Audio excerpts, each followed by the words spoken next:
Жалғыз Құдай және өмірдің мақсаты бір-біріне сүйеніп тұрған ауыр тастардың қатарын елестетіп көріңіз. Егер әр тас артындағы тасқа сүйенсе, ал оның артындағы тас тағы біреуіне сүйенсе, барлық тастар құлап қалады. Олардың барлығын тұрғызып ұстап тұру үшін соңында еш нәрсеге сүйенбейтін бір нәрсе болуы керек. Бәрін ұстап тұруға күші жететін, өздігінен тұрған және басқа еш нәрсеге тәуелді емес бір нәрсе. Әлемдегі барлық нәрсе сол тастарға ұқсайды. Әр тас тік тұру үшін басқа тастарға сүйенетіні сияқты, әлемдегі барлық нәрсе өмір сүру үшін басқа көптеген нәрселерге мұқтаж. Сіз ауаға, суға және тамаққа тәуелдісіз. Тамақ жерге, жаңбырға және күнге тәуелді. Күн табиғи заңдылықтарға тәуелді. Қайда қарасаңыз да бір нәрсе басқа бірнеше нәрсеге тәуелді екенін көресіз. Ғылым бұл байланыстарды өте жақсы сипаттайды. Ол бізге бір нәрсенің екіншісіне қалай тәуелді екенін айтады. Бірақ ол неге бұл тастар тізбегінің әуел баста тік тұрғанын түсіндірмейді. Ол мына сұраққа жауап бермейді. Бәрін ұстап тұруға не нәрсені құдіреті жетеді? Мұны түсіну үшін біз тәуелді нәрселер тізбегінен ары қарай қарауымыз керек. Бәрін ұстап тұратын, бірақ өзі сүйенбейтін және басқа еш нәрсеге тәуелді емес бір болмыс болуы тиіс. Барлық нәрсені ұстап тұратын, бірақ өзін еш нәрсе ұстап тұрмайтын, сол болмысты біз құдіретті Құдай деп атаймыз. Өмірдің мақсаты сонымен құдіретті Құдай бізді және айналамыздағы барлық нәрсені жаратты. Егер айналамызда қарасақ, барлық нәрсенің айқын мақсаты бар екенін көреміз. Күн жерді жылытады және суды аспанға көтеріп, бұлттарды түзеді. Жел бұлттарды айдайды. Бұлттан жауған жаңбыр өсімдіктерді өсіреді. Өсімдіктер мен жануарлар адамдарға азық береді. Әлемде еш нәрсе кездейсоқ немесе мақсатсыз болып көрінбейді. Тіпті жансыз нәрселердің өзінде мақсат бар болса, қисынды сұрақ туындайды. Құдіретті Құдай неліктен ең жоғары ақыл мен санаға ие адам баласын жаратты? Бұл сұраққа жауап беру үшін Құдай адамзатқа өз хабарын жеткізуге пайғамбарларды жіберді.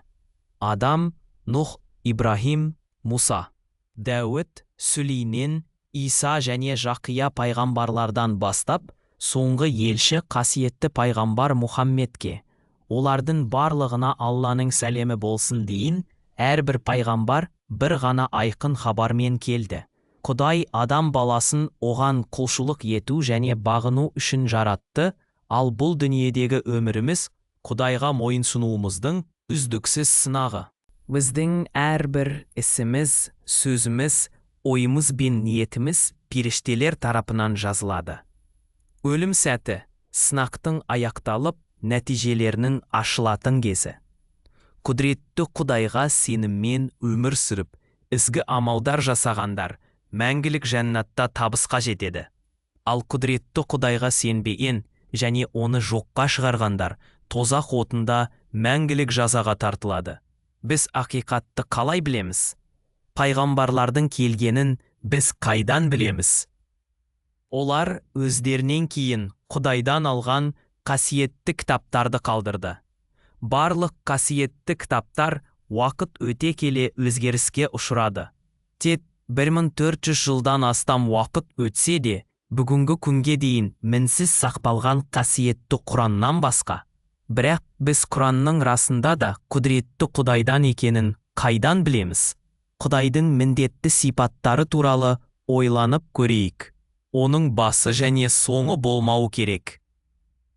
Егер ол өмір сүруді бастаған болса, оны бар етуі шын бір нәрсеге тәуелді болғаны білдірер еді.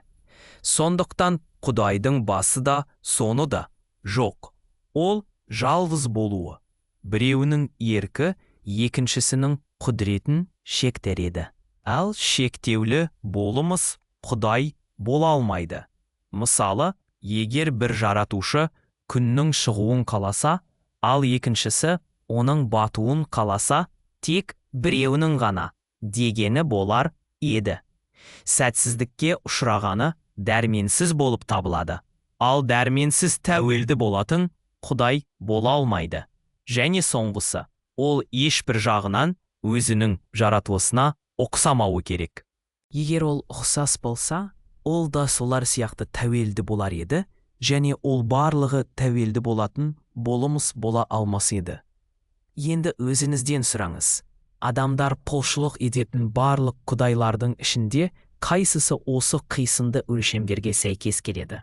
Бұл қасиетті Құранды жіберген Құдай. 112-ші сүреде Алла бұлай дейді: айт, ол Алла, жалғыз, Алла мұңсыз, тәуелсіз, ол тумады да туылмады, және оған теңгелер ешкім жоқ. Жалғыз Құдай. Еш нәрсеге мұқтаж емес. Барлық нәрсе оған мұқтаж.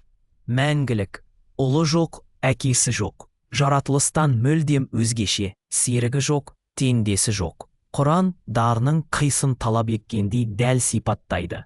Бұл кездейсоқтық емес. Бұл қасиетті Құранның шын мәнінде әлемдердің жаратушысы, құдіретті Алла жіберген кітап екендігінің дәлелі. Шақыру. Сондықтан біз сізді исламға, көктерді, жерді және барлық нәрсені жаратқан хақ Құдайға құлшылық етуге шақырамыз. Исламға кіру үшін шын жүрекпен бұлай деп айтсаңыз жеткілікті: мен Алладан басқа құлшылыққа лайықты Құдай жоқ екендігіне куәлік беремін, және Мұхаммед Алланың елшісі екендігіне куәлік беремін. Ашхаду ан ла илаха иллаллах ва ашхаду анна Мұхаммадан Расулуллах. Егер біз қателессек, сіз 3 минутыңызды жоғалтасыз. Егер біздікі дұрыс болса, сіз теріс айналып кету арқылы шексіз ақыретте бәрін жоғалтасыз. Мәңгілік бақыттың есігі айқара ашық. Сіз одан өтесіз бе?